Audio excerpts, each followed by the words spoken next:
Hello everyone, welcome to my layer of knowledge. Today we will be talking about the PS5 and its specifications. Sony has finally broken its silence regarding the PS5 specs. We are less than a year away from the launch day and they have been so cheap with information that many are left wondering just how the freaking console looks like. I mean, come on, I understand you want to build hype for your console, but this is getting ridiculous. Regardless, PlayStation 5 specifications are now out in the open. System architect Mark Henry delivered a deep dive presentation into the new hardware and the way developers can take advantage of the new console. Before we go any further, I just want to say that this guy is one of the most chill persons I have met on this planet. Sure, he's not on the level of Snoop Dogg, the chill master, but he's getting there. Be aware that I will only go through the PS5 specs and explain them. I will not compare PS5 to Xbox Series X extensively in this video. I'll make a separate video for that and I will upload it in the weekend. So make sure to leave a like and a comment on this video, subscribe and hit the notification bell if you want to see my future videos. Also, you would be helping me out a great deal. Now, I'm gonna just say it up front. They did not show the new console or any gameplay footage that showcases the power of the console, which I know it is a disappointment, but if you are into tech, we got some really neat information out of it.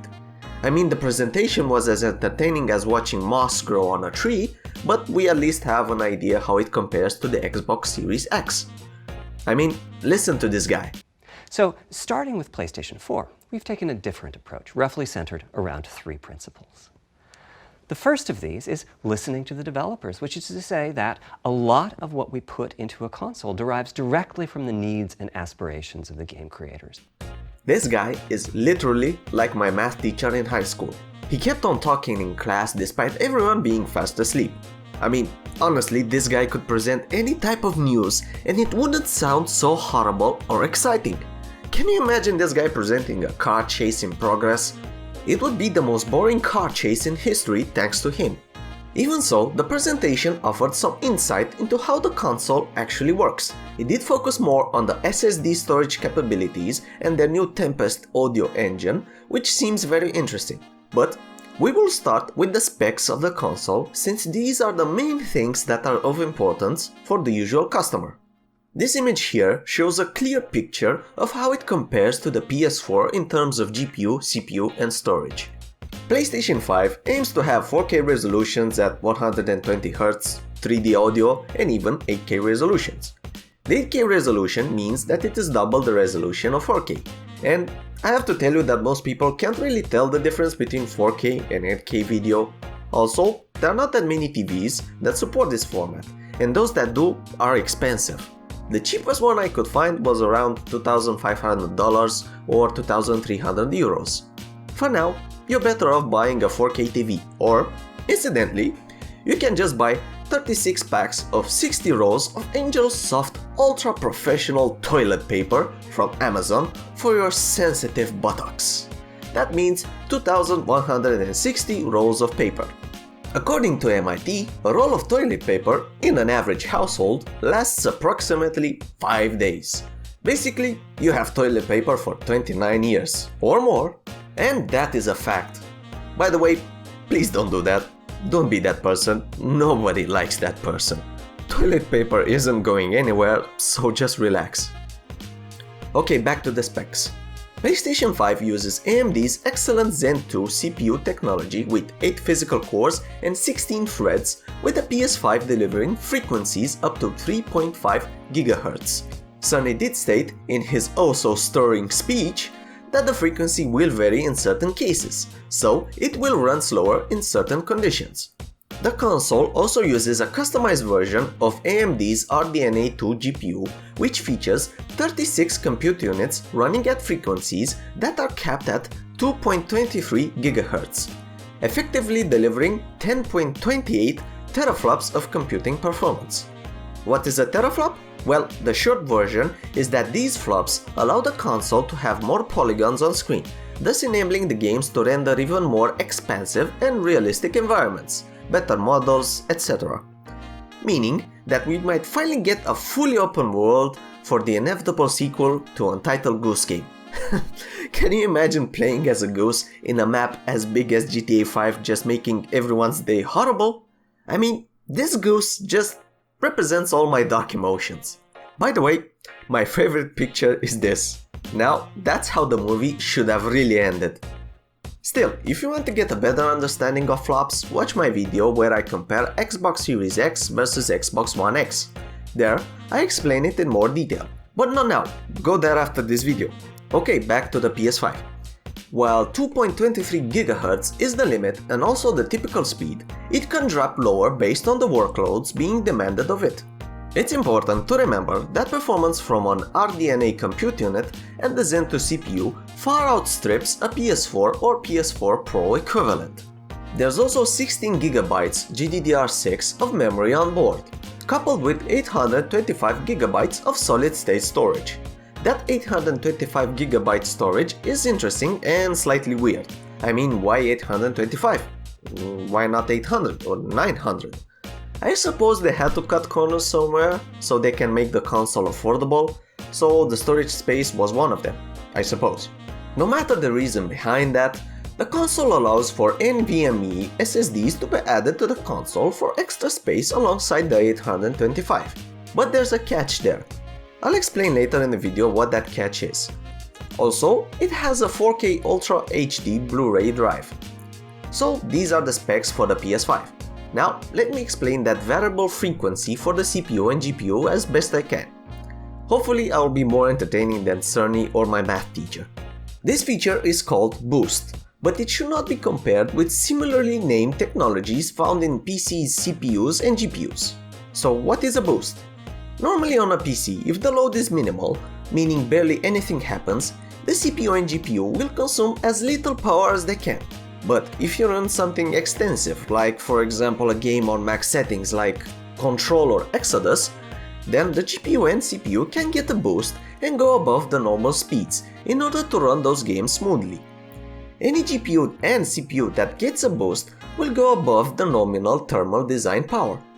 What this means is that it will create more heat and use more power.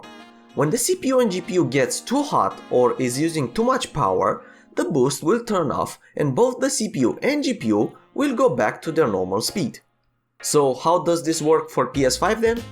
To put it simply, the PlayStation 5 will run at constant power and will vary the frequency based on the workload, instead of varying the power and keeping the frequency constant.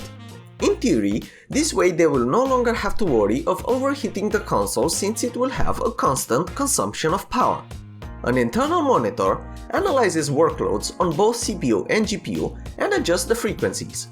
While it's true that every piece of silicon in the console has slightly different temperature and power characteristics, the monitor makes its decisions based on the activity information from the CPU and GPU. In the presentation, it is also explained that they are using AMD's Smart Shift technology and send any unused power from the CPU to the GPU. This means that PlayStation 5 can hit GPU frequencies even higher than normal. My main concern to this is the cooling system and the noise. I don't know about you guys, but my PS4 Pro sounds like a car engine when I am in game. That thing heats up so fast that you can cook steak on it. In the presentation, Sony said that they will present the cooling system in a future teardown. Honestly, I really wish they would have done that right now. I mean, we all want to see how the console looks. Does it look like that possible dev kit we saw pictures a while back? Or will it look even weirder than Microsoft's fridge design? I really need to know how funny it looks. Besides that, PS5 does indeed deliver hardware-accelerated ray tracing via its intersection engine, which it is based on the same strategy as AMD's upcoming PC GPUs. What is ray tracing? Ray tracing improves lighting, shadow, and reflections on an object as related to everything else in the world. Just imagine a lamp in a slightly dark room and how it spreads light and shadow. This technique allows you to simulate that behavior in-game. This architecture makes it simple for the PS5 to easily handle PS4 backward compatibility through GPU architecture rather than coding the games to work. Unfortunately, we haven't heard anything about PS3, PS2 and PS1 games, which is a shame. If they can make those games work, or at least a good portion of them to work, they would have a huge library of games from the get-go. Even for the PS4 backward compatibility, there seems to be some kinks. For now at least, only the top 100 PS4 games will be fully compatible at launch. Whether this number will increase by launch day or after it, we don't know. For now, it is better to temper your expectations and accept the possibility that you might not be able to play all your PS4 games on the new console, at least at launch. So what about the SSD? Sony's main focus of the presentation seems to be on the SSD, and I mean it. A good chunk of the presentation was about this thing. I'm gonna talk a bit technical here, so bear with me. The main focus seems to be on loading times and how fast the data can be processed. For the PS5, 2 GB of data can be loaded in approximately 1/4 of a second, compared to the PS4 1 GB in 20 seconds. In order to have such a performance, a custom flash controller was built. It connects to the SSD modules via a 12-channel interface, delivering the required 5.5 GB per second of I/O performance, or 8 to 9 GB if compressed, with a total of 825 GB of storage. The controller itself hooks up to the main processor via a 4-lane PCI Express 4.0 interconnect and contains a number of hardware blocks made to eliminate SSD bottlenecks. The system also has 6 priority levels, meaning that developers can literally prioritize the delivery of data according to the game's needs. For example, they can first deliver the models of the characters, then the audio of those characters, then the environment around them, and so on. What does this mumbo-jumbo tech stuff mean? Well, this means that a SSD doesn't just load games faster, but allows developers to make bigger open worlds, in theory at least. Developers don't need to make games with smaller worlds or split those worlds in chunks due to the limitations of mechanical hard drives. The SSD will also allow system memory to be used more effectively. In theory, this should also reduce duplicate game data from the games, meaning the size of the games could theoretically get smaller or at least free up space for the developers to add new things in them. And remember those pesky install patches for the console that we get from time to time and take a while to finish? Well, they are no longer an issue for the PS5. So how does Sony tackle expandable storage? The external storage won't be as fast as booting from the internal SSD, but it'll free up space in case you add too many games in your backlog, you cheeky little hoarder. Sony is sticking with its strategy of allowing users to buy off-the-shelf parts and fit them into the console themselves. So yes, NVMe PC drives will work on the PlayStation 5, but there's a catch. There always is a catch. The catch is that it will take some time for the newer PCIe 4.0 based drives with the bandwidth required to match Sony's specs to hit the market. It was also stated that Sony needs to validate them to ensure that they will work properly with the PS5. The PS5 will have an NVMe slot, even a bay for M.2 drives. It is not just a bandwidth issue here. PS5 spec delivers 6 priority levels to developers, while the NVMe spec has just 2.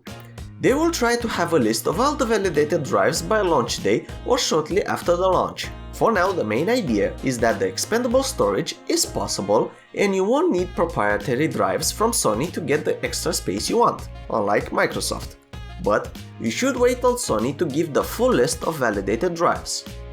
Also, these things are expensive, since it is kind of a new technology, so maybe be a good little boy and girl and just wait till they get cheaper. Or just go for it and buy one. It's your money, you don't have to listen to me, I'm just a guy on YouTube. And finally, let us talk about the new audio engine called the Tempest engine. The Tempest engine is an audio engine that should in theory change the way you hear in-game audio using headphones. It is Sony's reply to Microsoft's 3D audio ray tracing solution called Project Acoustics. Let us look at an example. In games today, rain is a simple single sound. With the Tempest engine, PlayStation 5 wants to emulate the feeling of actually being in the middle of the rain by simulating the sound of each individual raindrop hitting the ground, thus giving you the feeling that you can hear the drops all around you.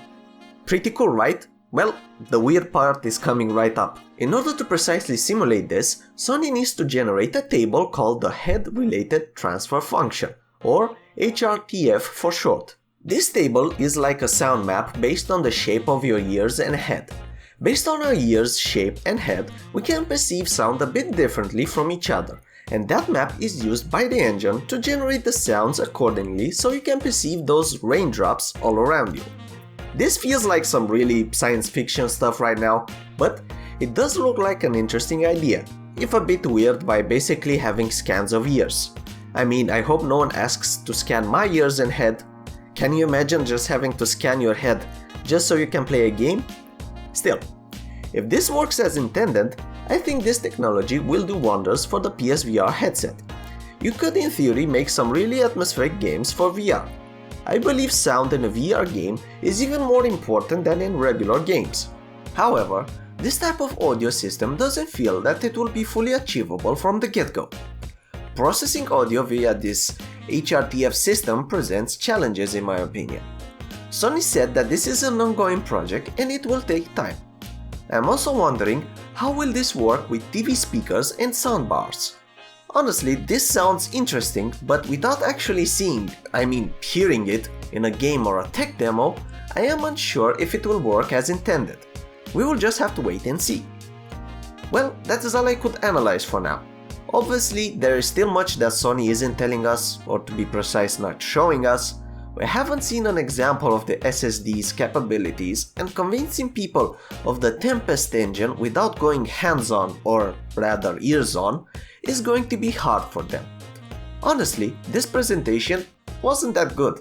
I mean, I get that you want to talk about the specs in detail, but if you don't even show the console or even a small clip as proof of its capabilities, it just feels hollow. They also mentioned that teardown they will have in the future. I really think they should have combined these two into one, because people are anxious to know about the console and how it looks. I mean, you need to show people how your console works, not just show some graphs. Stop playing coy and show us already. But at least we now know more about the console than before. Hopefully, we will get the full presentation of the console soon after this. Well, that is all for today. I hope you enjoyed this video.